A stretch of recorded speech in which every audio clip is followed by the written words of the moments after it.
Hi and welcome back to What's Cooking Today on Perfect Eats. My name is Emma. I make easy breezy recipes for those of you guys who are new to cooking. And today I'm going to show you a really quick and simple recipe on how you can make sweet sour fish. So let's get it started. For this recipe, you'll be using the sutchi fillet cubes, some diced tomatoes, some capsicums that's diced as well. I use the yellow and the green ones. It's totally optional of what colors you like to use for those. And you need to mince the following ingredients: 1 chili, 4 garlic, and half of a yellow onion. You can also use 1 leek. This is totally optional, but it'll be nice to have a sweet onion flavor to bring out some depth to the dish. And also, you need some sweet Thai chili and white vinegar. So let's prepare the fish first. We're going to crack an egg and we're going to egg wash it and dip it in an all-purpose flour. And then we're going to fry it.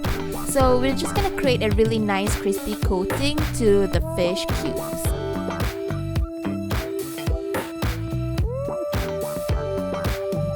Just be sure you tap off the excess flour before you dip it into the hot oil.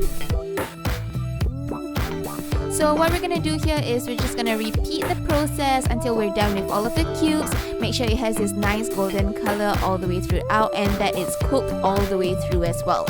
So once we're done, we're going to drain off all of the excess oil and we're going to leave it aside.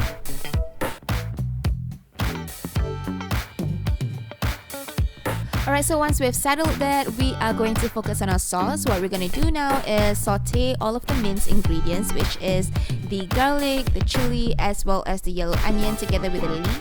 And once we saute that about a minute or two, we can start pouring in the capsicums as well as the diced tomatoes.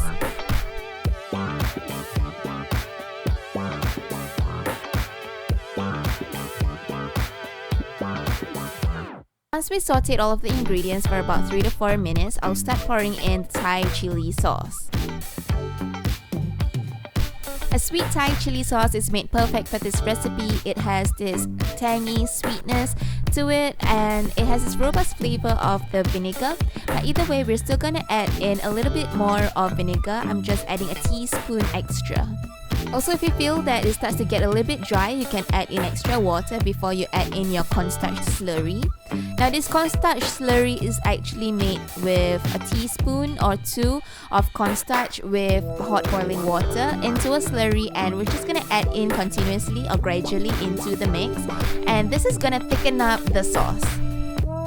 I believe we're done here, guys. We've come to the end of the recipe. Just simply pour over the fish that we set aside earlier and we're finished. I hope you guys enjoyed this recipe and be sure to like and subscribe to Perfect Eats on YouTube as well as on Instagram. Thanks for watching. Bye, guys.